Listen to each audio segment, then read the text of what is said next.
यहाँ भी यीशु के लिए लोगों के मन में नफरत की चिंगारी सुलग चुकी है और इस चिंगारी को हवा देने का काम करेगा ये रब्बी गुरु।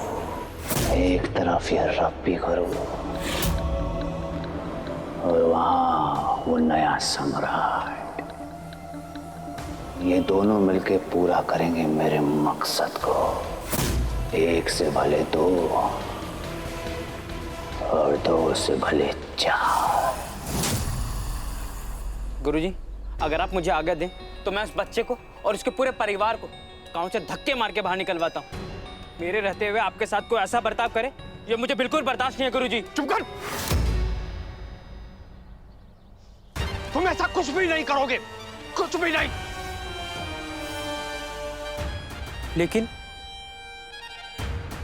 लेकिन क्यों गुरुजी?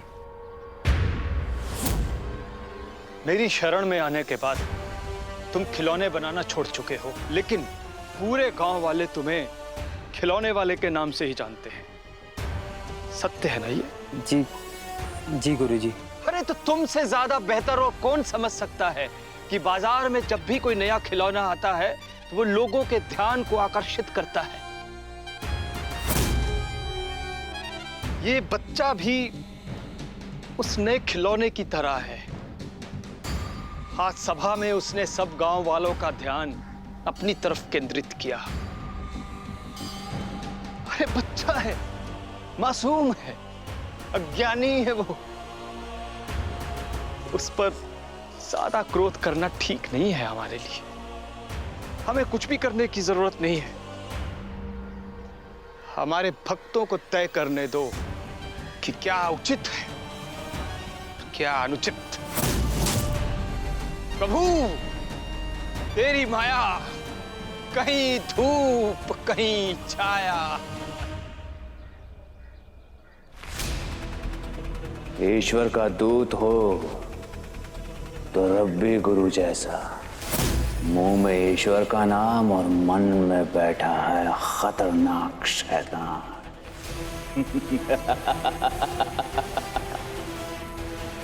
चुन लिया, मैंने तुम्हें चुन लिया रब्बी गुरु। यीशु तक पहुंचने के सफर में तुम्हारी हमारी खूब जमेगी। बस एक जरिया और ढूंढना है, कहीं और नहीं। यीशु के घर में कोई ऐसा जो यीशु के आसपास रहता हो हर समय। तुम्हारा बेटा हमें चैन से जीने देगा या नहीं? इसके कारण मिस्र का हंसता खेलता संसार छोड़कर हमें यहाँ आना पड़ा। और अब तो पूरे गांव के सामने इसने रब्बी गुरुजी का अपमान कर दिया। अब कौन स्वागत करेगा हमारा इस गांव में, बताओ? मारिया देखो, यीशु छोटा है, बच्चा है वो। तुम क्यों हमेशा उसके पीछे यूं? बच्चा है कहकर कितनी गलतियों पर पर्दा डालते रहोगे उसकी? हाँ, आप सही कह रही हैं। यीशु को ये समझना होगा कि उसे किस जगह पर क्या बोलना है, कब बोलना है। आप निश्चिंत रहिए, मैं और मैरी उसे अच्छी तरह से समझा देंगे। समझाएंगे? समझा कर ही तो ले गए थे ना कि सभा में कोई ऐसी वैसी बात नहीं करेगा। तो फिर क्या हुआ वहां पर? और ये तो पर चाची, मैं तो बस। तुम्हें तुम्हारी माँ ने सिखाया नहीं कि जब बड़े बात कर रहे हो तो बच्चों को बीच में नहीं बोलना चाहिए?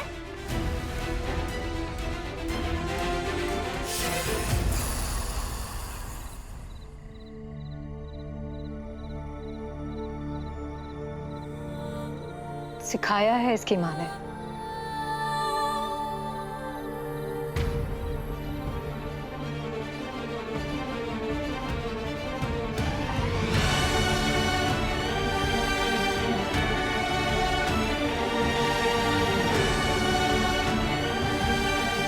मैरी, मैं यीशु को समझाता हूँ। नहीं,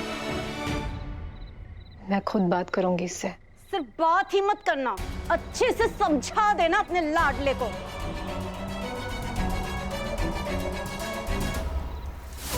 यीशु के लिए मारिया के मुंह से निकला हुआ एक एक शब्द कितना मीठा लगता है।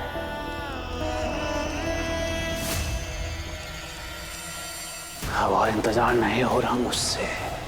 मैं देखना चाहता हूं जब मैं मारिया को अपने वश में करूंगा तो वो कैसा बर्ताव करेगी।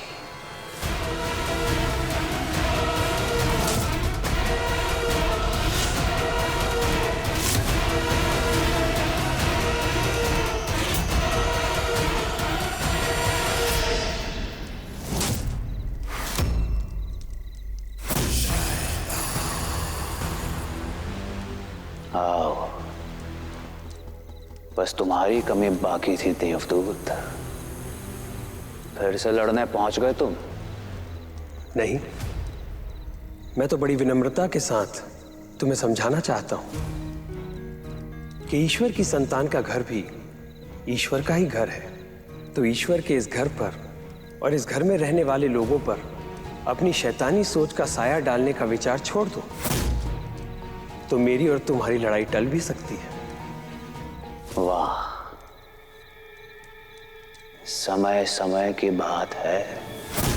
देवदूत आज विनती कर रहा है शैतान से। कभी कभी शैतान को भी तरस आ ही जाता है। चलो, तुम भी क्या याद रखोगे? बख्शा मैंने यीशु के परिवार को। शैतान का वादा है ये, इस परिवार पर कभी शैतान का साया नहीं पड़ेगा।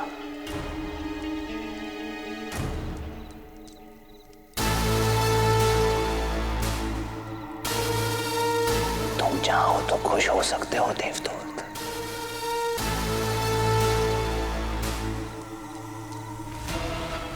यीशु का घर ना सही, शैतान कहीं ना कहीं तो अपनी जगह ढूंढ ही लेगा।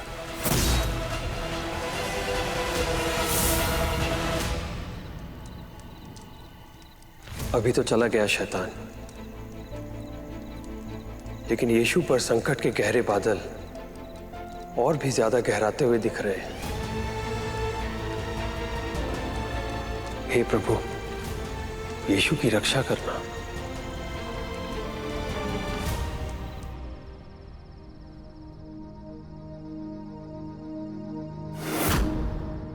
आप परमपिता के बारे में जो कह रहे हैं वो सही नहीं है। परमपिता का आशीर्वाद पाने के लिए किसी तरह की योग्यता की जरूरत नहीं। वे सिर्फ आपसे नहीं, हम सब से प्रेम करते हैं। मेरी सीखनी न कराओ।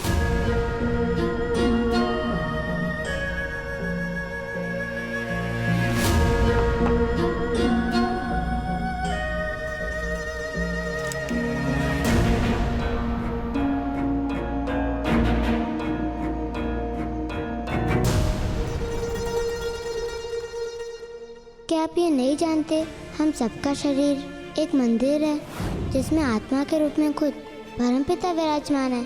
फिर उनका आशीर्वाद पाने के लिए मंदिर या कहीं और जाने की क्या जरूरत है?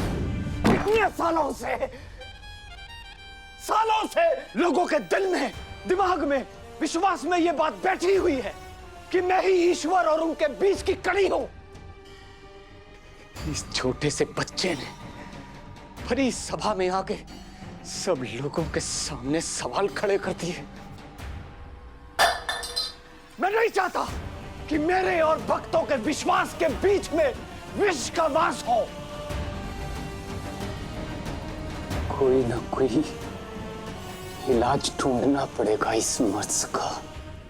इतने गुस्से में तो कभी नहीं देखा मैंने इन्हें। गुस्सा हमेशा विनाश की तरफ लेकर जाता है। ईश्वर इनको शैतान के साए से बचाए।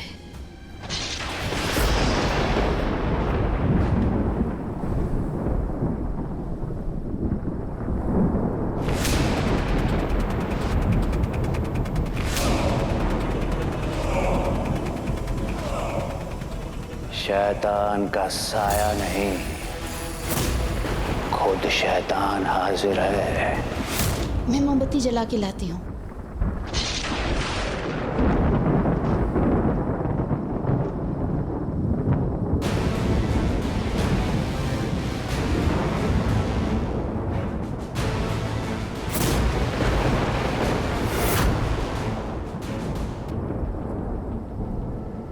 लेकिन उसका इलाज किया कैसे जाए।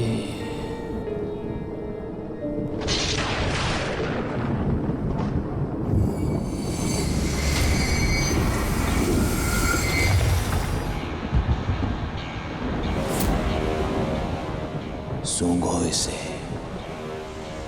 दिमाग के सारे बंद दरवाजे खुल जाएंगे। यीशु ने तुम्हारे भक्तों के मन में विष खोलने की जरूरत की है। तुम बड़ी आसानी से उसकी जिंदगी में विष खोल सकते हो। सूंघो।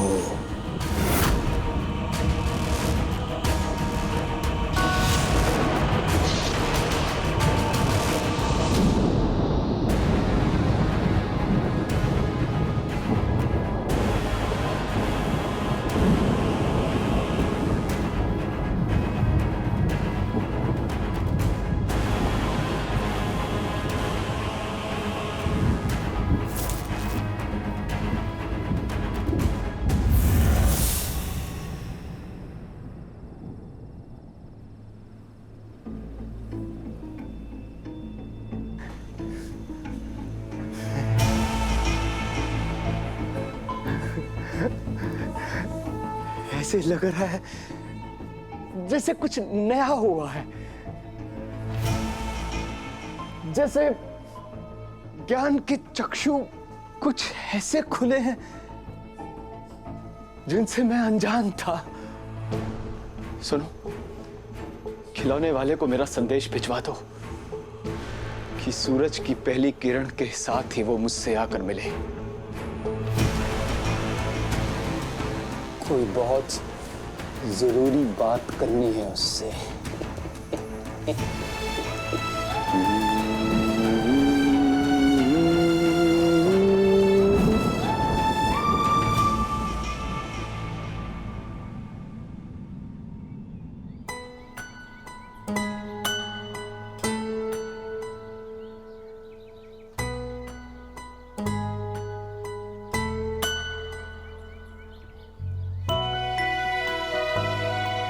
यहाँ पर सब कुछ कितना सुंदर और शांत है ना।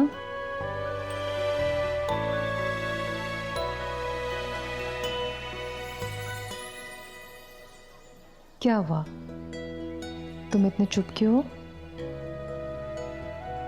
कल सभा में जो भी कुछ हुआ, मैं उसके लिए तुम्हें डांटना नहीं चाहती, बल्कि कुछ समझाना चाहती हूँ। क्या समझाना चाहती हो माँ? आ जाओ, मेरे पास बैठो। इस दुनिया में बहुत तरह के लोग रहते हैं। जैसे जैसे तुम बड़े होंगे, वैसे जिंदगी के हर मोड़ पर तुम्हें ऐसे लोग मिलेंगे जिनकी सोच, जिनका नजरिया तुमसे बिल्कुल अलग होगा। तब तुम्हारे पास दो रास्ते होंगे, या तो उनसे तर्क करके अपने अनुसार उन्हें विचार करने के लिए विवश करो, या फिर विवाद में उलझे बिना वहां से निकल आओ। लेकिन माँ, मुझे कैसे पता चलेगा कि कब मुझे अपनी बात रखनी चाहिए और कब नहीं? बहुत अच्छा प्रश्न पूछा, मैं तुम्हें बताती हूँ। आओ, यहाँ खड़े हो जाओ।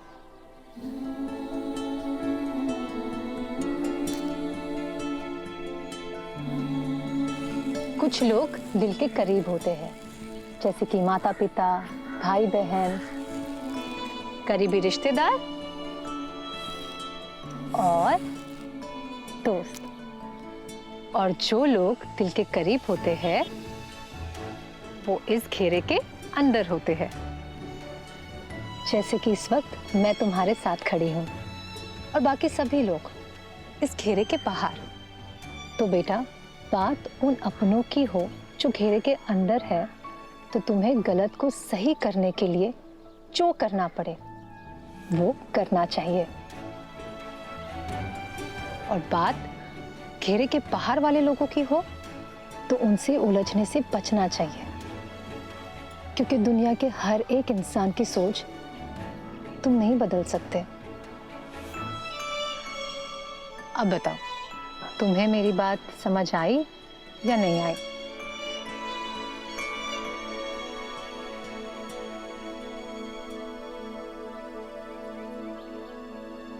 हाँ माँ, मैं समझ गया। मेरा समझदार बेटा। हे ईश्वर, मुझे रास्ता दिखाते रहिएगा ताकि मैं यीशु के रास्ते की हर बाधा को दूर कर सकूं। अगर किसी ने भी मेरे रास्ते में बाधा डालने की कोशिश की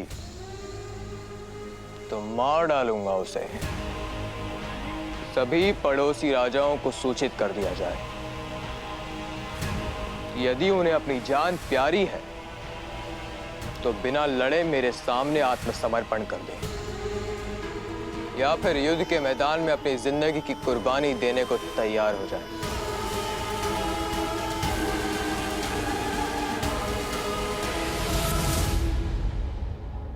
तुम्हारी चुप्पी कह रही है कि तुम मेरे निर्णय से सहमत नहीं हो। हाँ, सहमत नहीं।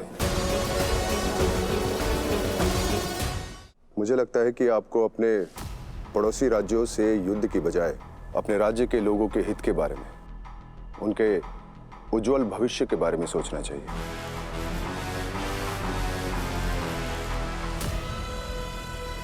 मेरे पिता के खास सलाहकार 100 सैनिकों का प्रतिनिधित्व करने वाले महान सेंचुरियन के मन में मेरी रणनीति को लेकर आशंका है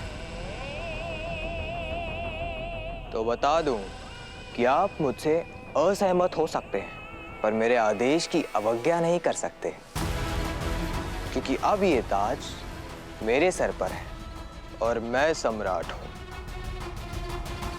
इसीलिए जो मैं कहूंगा आपको वही करना पड़ेगा। आपके सर का ये ताज आपके पिताजी पर ज्यादा अच्छा लगता था, क्योंकि उन्होंने आपकी तरह अपने पिताजी को मारकर इसे नहीं पहना था।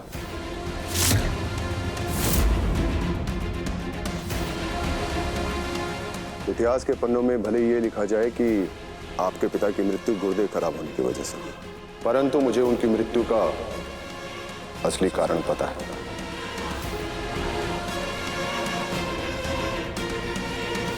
माना कि आप मेरे पिताजी की मृत्यु का सारा सच जानते हैं, लेकिन मैं ये भी जानता हूं कि आप कुछ नहीं करेंगे। मेरे पागल पिताजी राज सिंहासन के प्रति आपकी निष्ठा का गुणगान किया करते थे।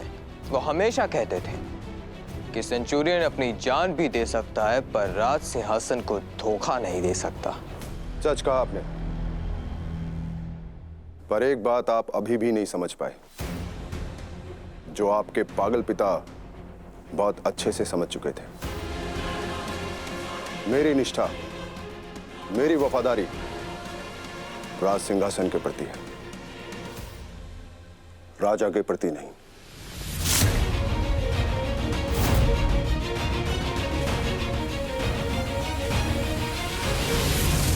कुछ ज्यादा ही दिमाग चल रहा है इनका। ठिकाने लगाना जरूरी है। माँ, चाची अभी भी नाराज है मुझसे। अगर चाची नाराज भी है तो क्या हुआ, हम दोनों मिलकर उन्हें मना लेंगे, है ना?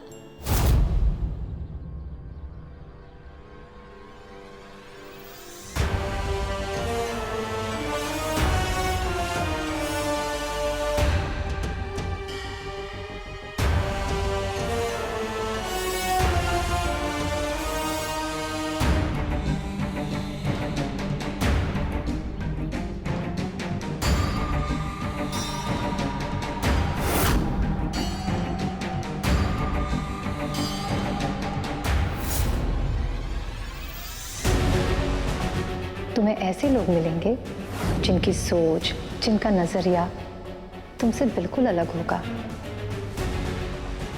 तब तुम्हारे पास 2 रास्ते होंगे, या तो उनसे तर्क करके अपने अनुसार उन्हें विचार करने के लिए विवश करो, या फिर विवाद में उलझे बिना वहां से निकल आओ।